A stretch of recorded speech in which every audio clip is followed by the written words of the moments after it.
cilën apo çfarë të veprojnë në veprim? Një rrëmujë e organizuar. Megjithatë, mos e nuk është organizuar. Jo e organizuar nga dikush, një rrëmujë që funksionon, pra, një rrëmujë që nuk del jashtë rrethit, aty brenda rrethit qëndrojnë në kaosin e tyre. Raporti me Parlamentin vazhdon, janë nëpër komisione, por si do të jetë raporti me seancat plenare, sepse aty duket se ka një ngërç të vazhdueshëm. Deputetët e opozitës kërkojnë fjalën dhe kur e marrin vazhdojnë me debat, kërkohet replik mbi replik dhe nuk kuptohet thelbi.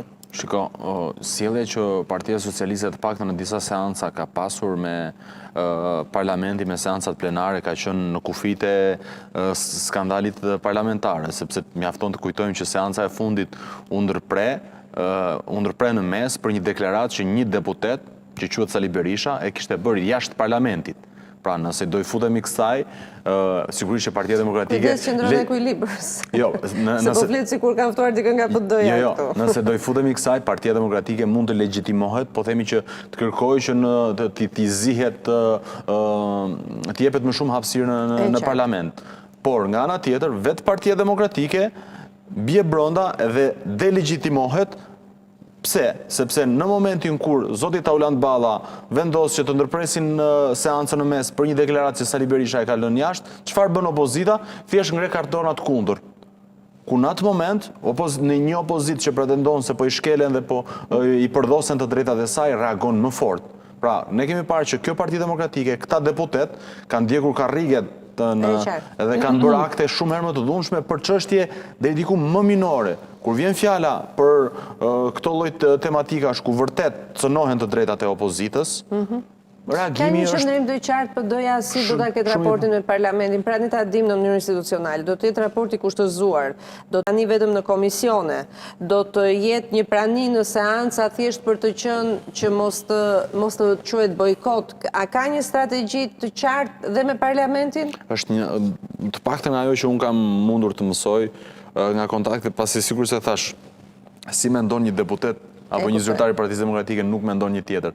Dhe përderisa zoti Berisha nuk e ka dhënë fjalën e fundit, nuk e ka ndarë atë ujnë e pastër nga uji turbull, vazhdon ajo situata. Por të paktën nga ajo që neve po shohim në këto mbledhjet komisioneve, por edhe në bazë të informacioneve që unë kam, do të ketë një miks të sjelljes. Pra, do të shkohet në seanca, nuk bëhet fjalë që të bojkotohet, por ndoshta tonet dhe diskutimet mund të jenë më të ashpra, çka mund të sjellë pastaj ndërprerje të seancave dhe për rrjedhime dhe ndonjë akt tjetër, po themi nga ana e deputetëve të opozitës. Paktën ky është skenari para prak deri në momenti kur ne do të shohim se çfarë do të ndodhë me atë platformë, me atë foltore që Partia Demokratike synon ta ngrejë përballë kryeministrisë. Pra, në varësi të asaj se çfarë ndodh jashtë parlamentit dhe një lloj fryme që mund të krijohet, do të cilën dhe deputetët brenda. Si është raporti PD-s me bazën dhe kam parasysh degët në përrethe? Shohim që ka problematika, vetë eksponent Partisë Demokratike i gjojnë për intervista të ndryshme që thonë janë shkatruar ato kapilarët politik, le të themi, të Partisë Demokratike në përrethe, ka shumë probleme, po si është në të vërtetë? Shiko, së pari 13 vite në opozit janë shumë.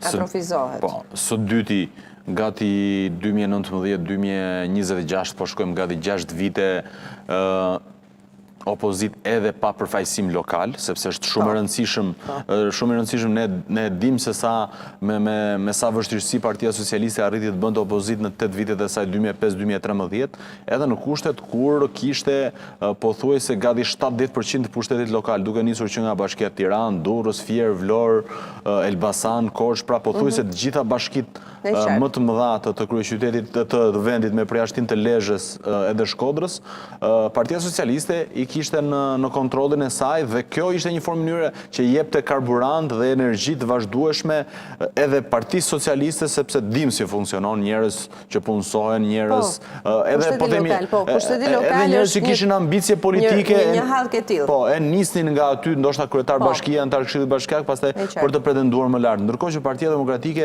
nga 2019 nuk i ka as këto. Pra, është pothuajse e zerruar edhe në përfaqësim në këtë lloj përfaqësimi. Pastaj, dua ta them edhe këtë, se nuk mund ta mbaj më për vete, Mirela. Në momenti kur demokratët e thjesht që kanë sakrifikuar dhe që ndrojnë prej gati 13 vitesh në opozit, në përgjime të ndryshme apo në dosje të ndryshme shohin që X deputet apo X përfaqësuesi tyre i lartë parlamentar hynë negociata dhe bën marrëveshje me Partinë Socialiste, kjo është një goditje shumë e rëndë morale dhe pra të demokratin e thjeshtë. A i demokrati i thjesht një sekund. Pastaj, vetëm ta përfundoj. Pastaj, kur shikon që një X zyrtar tjetër i lartë i Partisë Demokratike, antar kryesie, për një, po themi, ndoshta thonjza pazar, po doni edhe pa thonjza fare, shkon tek Partia Socialiste.